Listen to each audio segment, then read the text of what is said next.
Popular है। अगर हिजाब ऑप्शनल हो भी जाएगा तो वो हिजाब को नहीं छोड़ेगी और उनकी सपोर्ट जो है इस रिजीम को काफी है। ज्यादातर जगहों से रिजीम काफी स्ट्रांग है और वहीं से इनको सपोर्ट आती है। अर्बन एजुकेटेड, वेस्टर्न एजुकेटेड जो क्लास है, पैसे वाला जो क्लास है, बिजनेस का है या दूसरा है या पुराने पैसे वाले जो लोग हैं, उनका यह है कि वो चाहती हैं कि हिजाब जाए, समझ लें, और बाकी देश भी, पाकिस्तान और बिल्कुल। चाइना भी इस बात को की जरूरत है। बहुत सी चीजें ऐसी हैं जो जिसमें रिफॉर्म की गुंजाइश है, जैसे कि हिजाब लॉ है, जेंडर लॉ है।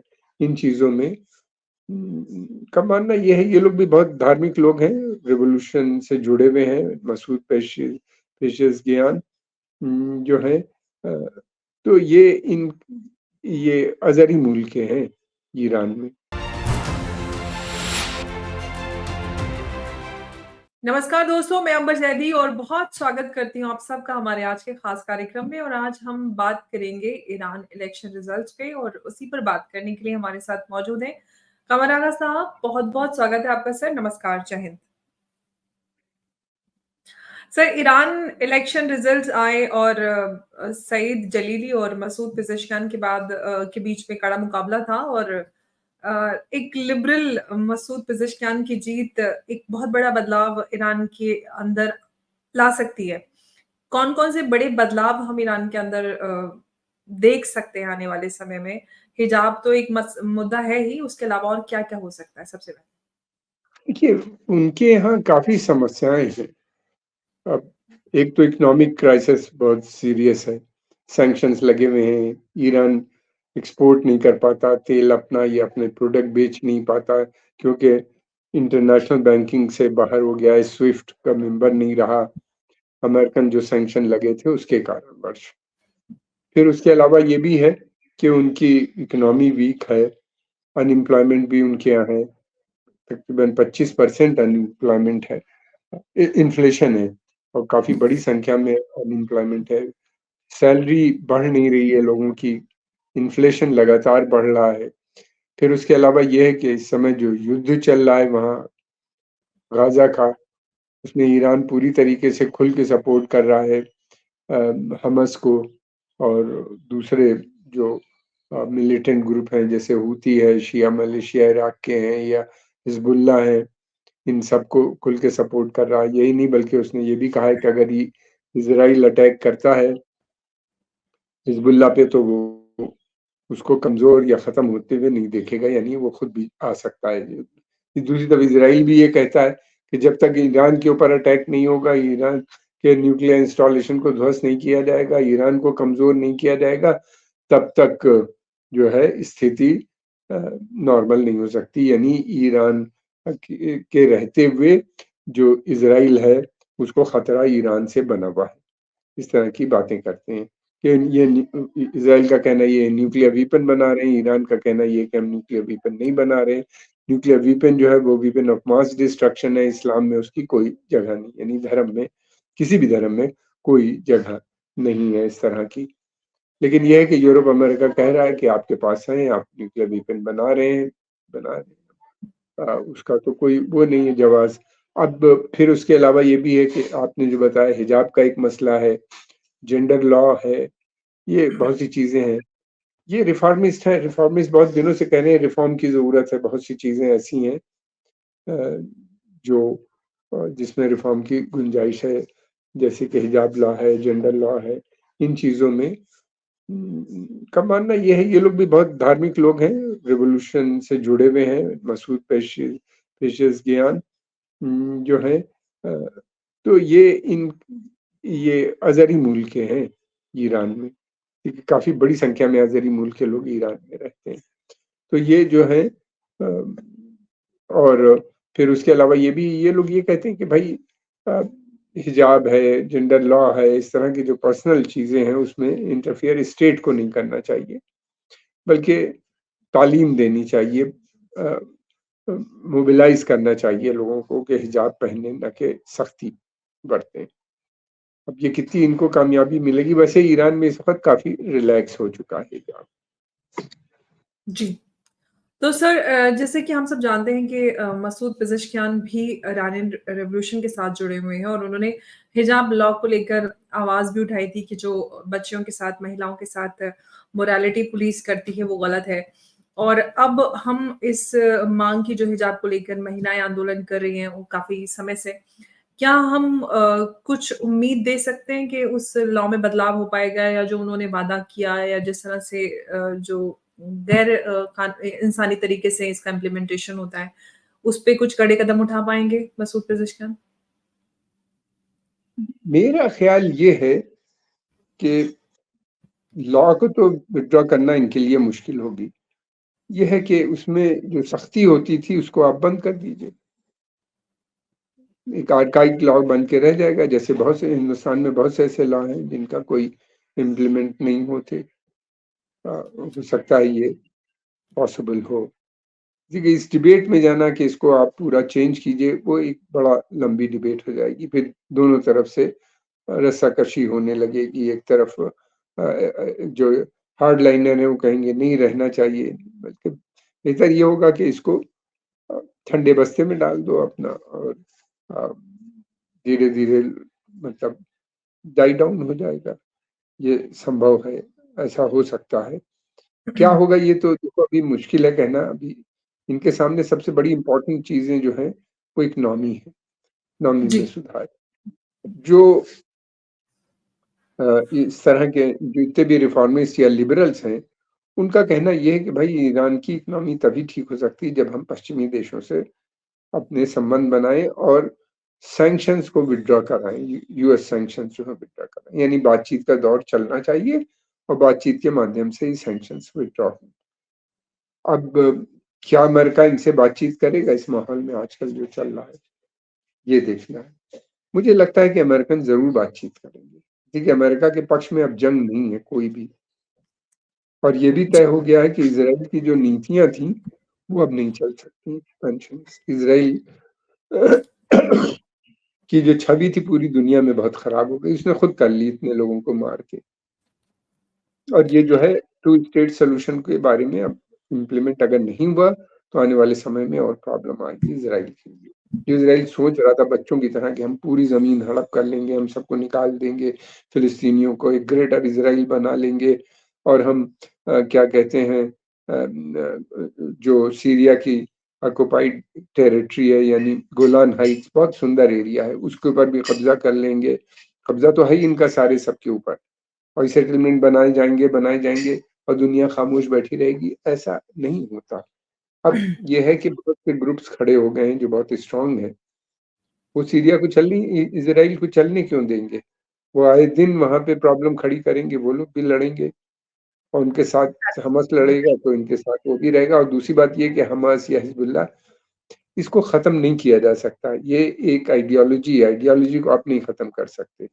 और जंग से कोई के माध्यम से मसले नहीं हल होते। अगर ऐसा ही होता तो फिर तो अमेरिका अफ़गानिस्तान में प्रो अमेरिकन गवर्नमेंट बना लेता। नहीं बनाई भी तो चला नहीं पाया। अब जिन लोगों से लड़ रहा था 20-22 साल तक उन्हीं को सत्ता में देके आया। इराक में सद्दाम हुसैन को तो हटा दिया लेकिन प्रो अमेरिकन गवर्नमेंट नहीं बना पाए। ईरान में रिजीम चेंज नहीं कर पाए।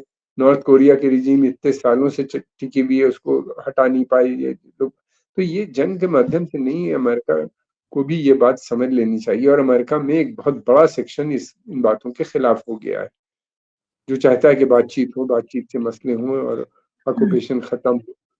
तो ये एक ईरान ने जो एक डेमोंस्ट्रेशन दिया सपोर्ट करके, ये जितने वो ग्रुप थे जो पीड़ित थे इज़राइल के अटैक से आए दिन हो रहे थे, उनको स्ट्रेंथन करके। तो अब ये जी। हो गया है कि वो बहुत स्ट्रांग हो चुके हैं। ईरान उनको कंसिस्टेंट सपोर्ट देता रहेगा, बगैर युद्ध करे उसने इज़राइल को अपनी एक बताया कि ये संभव नहीं है।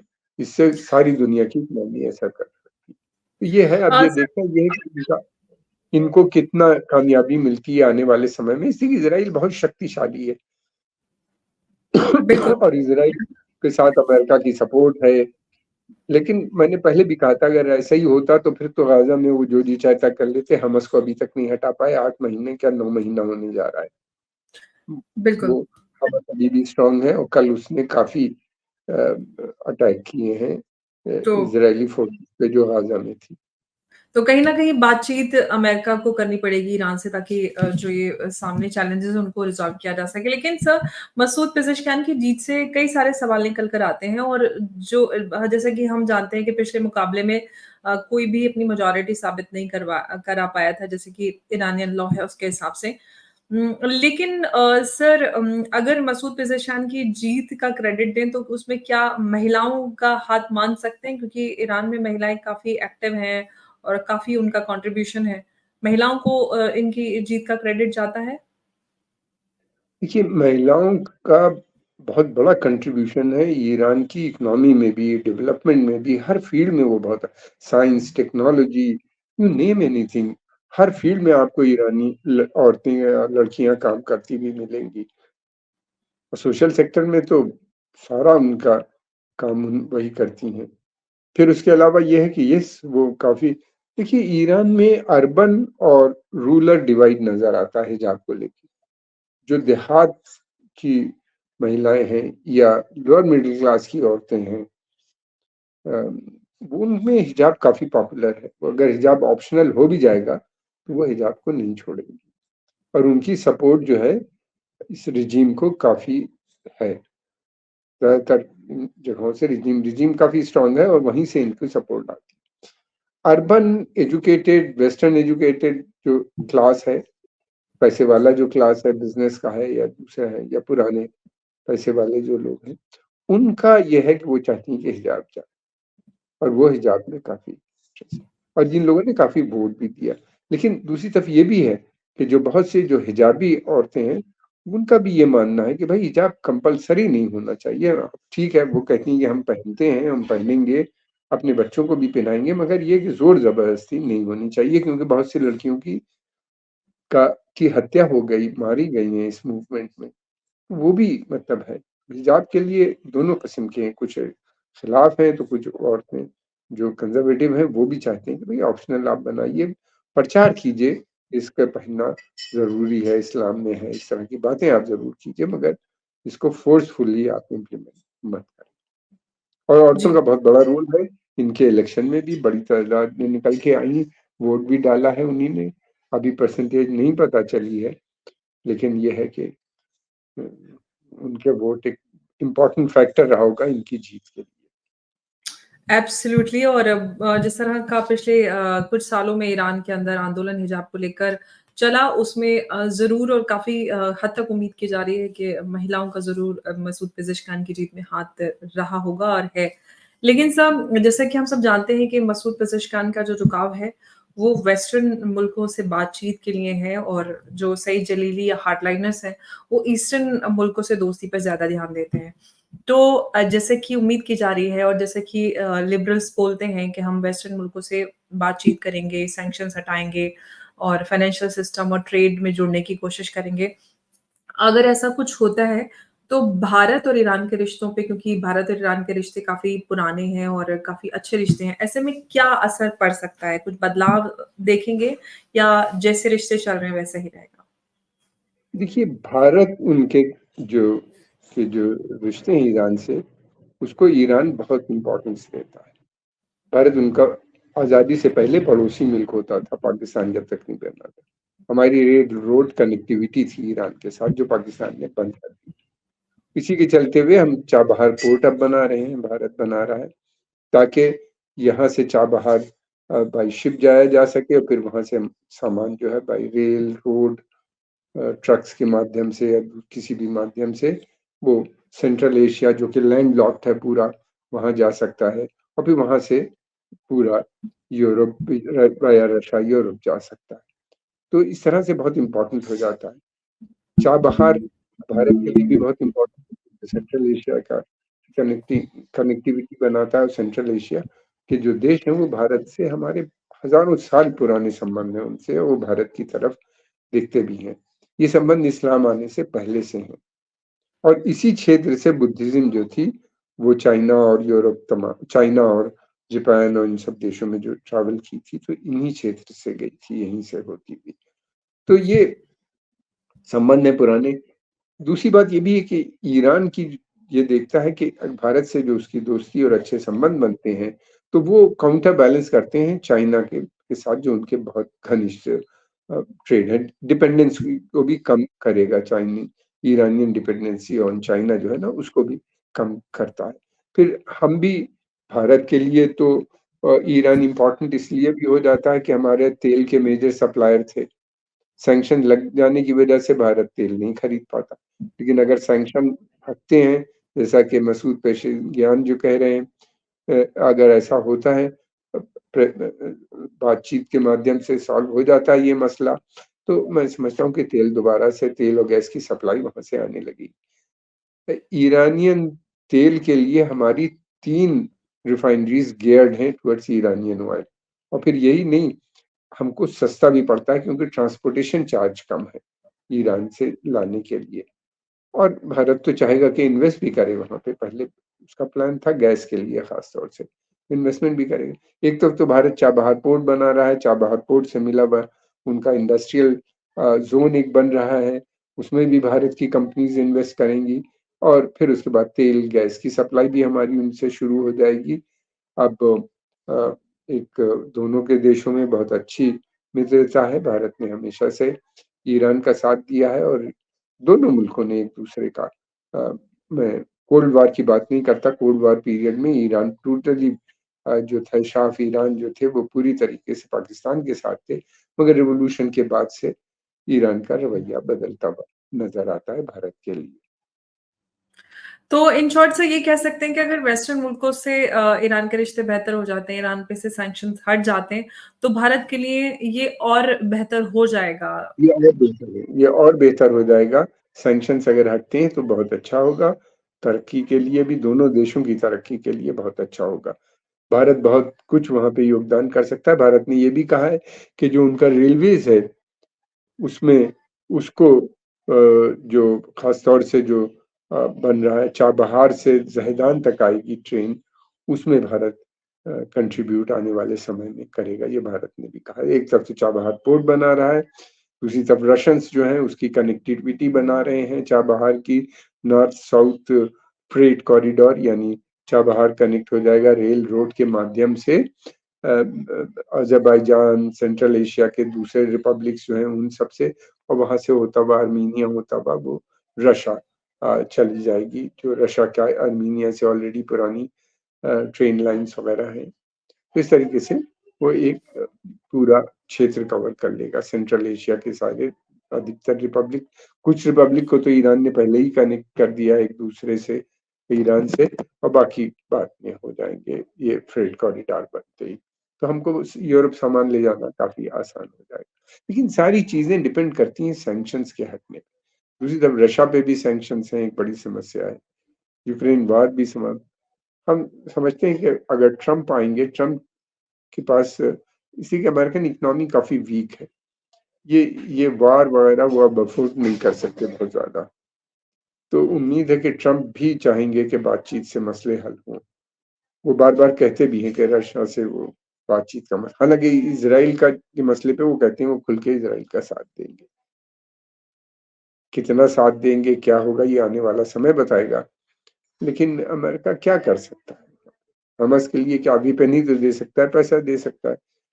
ज्यादा लंबी जंग चली तो इसराइल के लिए मुश्किल हो जाएगी। इसराइल कब तक किससे किससे लड़ेगा? हिजबुल्ला से ही लड़ेगा तो 8 महीने से तो इनसे जी रहा है। अगर हिजबुल्ला इसराइल की जंग होती है तो मैं समझता हूँ तो कई साल चलेगी। जी। उस बीच में इसराइली इकोनॉमी का क्या हशर होगा? तो बातचीत से ही मसले हल हो सकते हैं। प्रधानमंत्री ने बहुत अच्छी सलाह दी थी पुतिन को कि युद्ध का काल समाप्त हो गया है और युद्ध यानी युद्ध के माध्यम से मसले हल हो ही नहीं सकते। मेरे एब्सोल्युटली। होपफुली इसराइल भी इस बात को समझ ले और बाकी देश भी, पाकिस्तान और बिल्कुल। चाइना भी इस बात को समझ। पाकिस्तान तो खास तौर से पहले ही समझ जाए तो अच्छी बात है, नहीं तो अंजाम अच्छा नहीं होगा। लेकिन सर, अगर मसूद पेज़ेशकियान और हाँ, सईद जलीली पाकिस्तान या हार्डलाइनर्स पाकिस्तान में खाने को नहीं पी। सर सर एक सवाल है मेरा, बस ये लास्ट सवाल है। मसूद पेज़ेशकियान को देखें तो क्या बड़े उद्देश्य उनके रहेंगे अपने कार्यकाल के लिए? कौन से ऐसी चीज़ें हैं जो उनको अलग बनाती हैं हार्डलाइनर से? देखिए, ईरान के अंदर बहुत स्कोप नहीं होता चेंज करने का। उनके यहाँ होता ये है कि कंटिन्यूटी एंड चेंज, थोड़ा नई चीज़ है उसके बाद जो पुरानी है उसको आगे बढ़ाना, और सहमति से काम होता है। जो हार्डलाइनर हैं उनका कहना ये है कि भाई यूरोप से कुछ नहीं हो सकता, हमें कुछ नहीं मिलेगा, पिछला एक्सपीरियंस बहुत खराब रहा है, व्हिच इज़ ट्रू आल्सो। और जो खासतौर से अमेरिका को वो कहते हैं। लेकिन ये है कि क्योंकि जो सुप्रीम लीडर हैं वो कहते हैं बातचीत करनी चाहिए, बातचीत होती रहनी चाहिए न्यूक्लियर डील को लेके। अगर न्यूक्लियर डील हो जाती है साइन, उसके लिए ईरान के पास भी कुछ बार्गेनिंग चिप्स हैं। जैसे उन्हीं ने अपना जो यूरेनियम इनरिचमेंट है वो 60 से भी ज्यादा कर लिया है। ये एक बड़ी बार्गेनिंग कैपेसिटी है। 60 से 95 या 100 जाना ज्यादा टाइम नहीं लगता।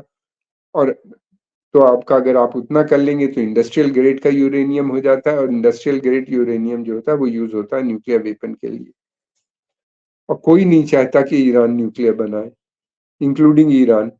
लेकिन ये एक बार्गेनिंग चिप तो है उनके पास, ये एक थ्रेट तो है ही। तो देश जो जो जी। उन्होंने वो कहते हैं कि हमने ये कर लिया है लेकिन पीसफुल पर्पजेस के लिए, तुम साइन कर दो, अग्रीमेंट साइन करो, सैंक्शन हटाओ, हम इसको डाइल्यूट कर देंगे, न्यूक्लियर इनरिच्ड यूरेनियम को डाइल्यूट कर लेंगे, या अंतरराष्ट्रीय मार्केट में हम बेच देंगे इसको, जो हमने किया आज तक, उससे पैसा भी कमा लेंगे। जी।